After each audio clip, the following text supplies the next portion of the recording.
Salut, je suis Sean Curtis, alias Vulcan, et vous êtes sur Terra Adventum. Après Joseph Banks et les kangourous, voici Michel Adanzon et les baobabs. C'est quand même bizarre comme nom, baobab, non? Allez, générique! Une espèce, un naturaliste, une espèce de naturaliste. Aujourd'hui, le baobab de Michel Adanzon. Michel Adanzon est né en 1727 à Aix-en-Provence. C'est un naturaliste français.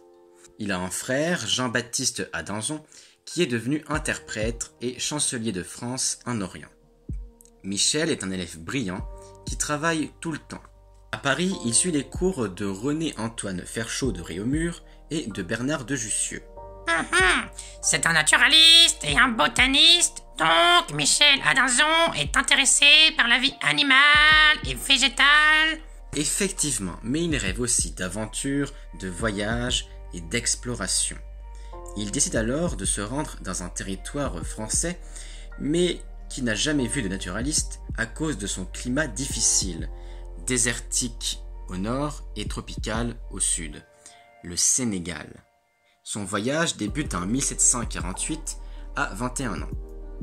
Il s'engage comme commis dans la Compagnie des Andes qui fait le commerce entre la France et ses colonies. Là-bas, le monde est différent, peuplé d'animaux et de plantes encore inconnus. Il multiplie les observations et envoie ses travaux aux scientifiques de la métropole. Il rentre en France en 1754, un peu plus de 100 ans après être parti, emportant avec lui plus de 300 plantes, 33 oiseaux et des observations en pagaille. C'est lui qui a découvert le baobab, la gomme arabique, l'indigo, les palétuviers ou encore le palmier à huile. Après un tel voyage, il faut remettre tous ses notes en ordre. Et comme beaucoup de naturalistes, il écrit un livre, qui sera publié en 1757. Histoire naturelle du Sénégal. Par contre, c'est loin d'être un best-seller.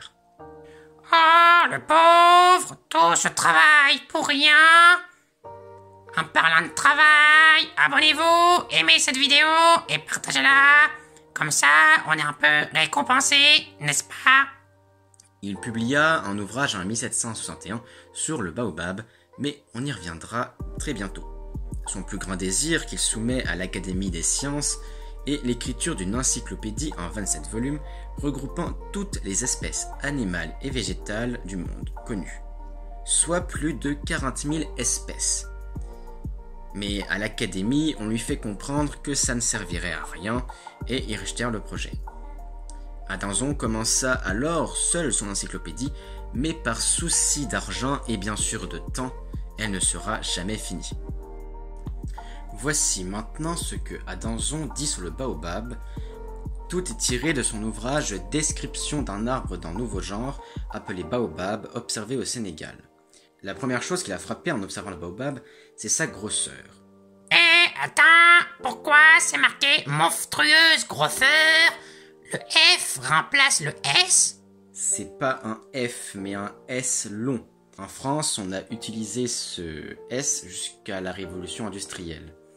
Mais ça reste un S. C'est juste pas la même façon de l'écrire. Revenons à nos baobabs. Adanzon découvre dont le tronc n'est pas très grand, seulement 3 à 4 mètres de haut, mais le diamètre du tronc pouvant atteindre les 7 à 8 mètres. Il est donc plus large que haut. Le tronc est couronné de branches qui peut mesurer entre 15 et 18 mètres de long. Ceux au centre poussent à la verticale, ce qui donne une hauteur totale de l'arbre de 20 à 25 mètres. Les branches aux extrémités poussent par un angle de 30 degrés, mais se mettent souvent à l'horizontale, voire même leur poids les fait tomber au sol. Les racines sont tout aussi grandes. Place à la description des feuilles. Elles sont elliptiques, pointues aux extrémités, longues d'une douzaine de centimètres et larges de 6. Elle est lisse, sans denture, avec des nervures, vertes, et attachée au nombre de 7. Après les feuilles, voyons les fleurs. Voici ce qu'Adanzon dit à propos des fleurs. Un arbre tel que le baobab il falloit des fleurs qui fussent proportionnées à sa grosseur. Aussi les siennes ont-elles des dimensions qui surpassent celles de toutes les fleurs des arbres que nous connaissons, celles même du nénuphar et du laurier tulipier appelé magnolia. Il y a 2 à 3 fleurs par branche, elles mesurent 10 cm de long sur 15 de large. Attends, ça c'est une fleur? Il décrit très bien les fleurs, mais on la reverra dans la prochaine partie. Allons directement aux fruits. Il est de forme ovoïde, pointu aux 2 extrémités, long de 40 cm et large de 12, suspendu par un pédoncule de 60 cm de long. Son écorce est dure et recouverte d'un duvet de poils verts qui lui donne donc sa couleur. À l'intérieur, il y a entre 10 et 14 cloisons, ce qui donne autant de loges remplies par les semences. Je vais bien sûr pas détailler les 28 pages. Voici ce que l'on peut retenir d'autre. Les feuilles tombent au mois de novembre pour repousser en juin. Il fleurit en juillet et les fruits sont mûrs en octobre-novembre. Il remarque aussi que le baobab ressemble sur plusieurs points à la famille des malvacées, qui appartient à l'ordre des malvales, dont font partie le cacaoyer, le coton, les hibiscus, le tilleul ou encore, bien sûr, le baobab. Il serait présent au Sénégal, au Cap-Vert et jusqu'à la Sierra Leone. En tout cas, c'est dans cette zone qu'Adanzon en a observé. Il pousse sur un terrain sablonneux humide. On va s'arrêter là sur la description du baobab de Michel Adanzon, juste qu'il est considéré comme le plus gros arbre du monde en circonférence. Et c'est vrai, les baobabs sont proches des records. Mais le véritable plus gros arbre du monde est le cyprès de marais mexicain. Voilà les figures d'Adanzon sur le baobab, présents dans son livre, les feuilles, les fleurs, le fruit, l'arbre en entier. Et aujourd'hui, le baobab, qu'est-ce que c'est ? Le baobab est un genre d'arbre de l'ordre des malvales, comme on l'a déjà dit, et de la famille des Bombacacées, qui comprend le balsa. Le vrai nom du genre n'est pas baobab, mais Adansonia. Adansonia, comme Michel Adanzon. Coïncidence, je ne pense pas. Il existe au total 8 espèces de baobab, mais nous on va voir plus en détail qu'une espèce, Adansonia digitata, le baobab africain, celui même découvert par Adanzon, et la seule espèce en Afrique continentale, la plupart des autres espèces se trouvant à Madagascar.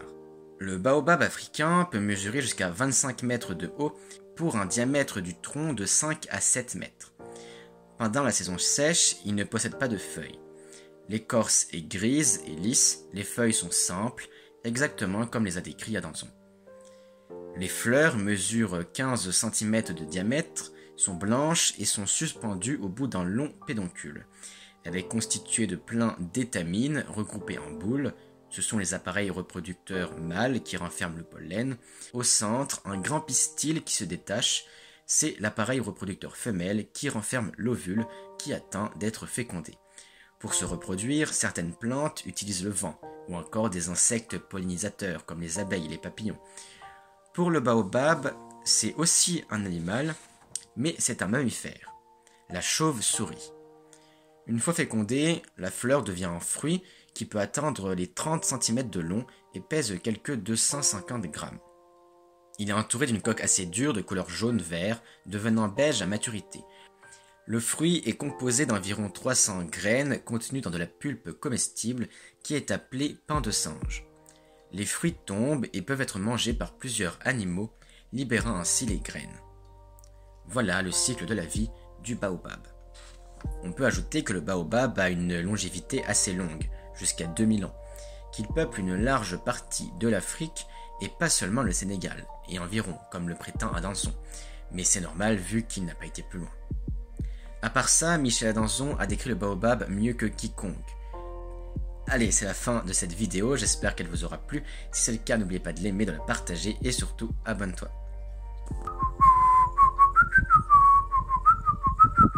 Ah, vous êtes encore là? C'est très bien. Abonnez-vous, abonnez-vous, abonnez-vous.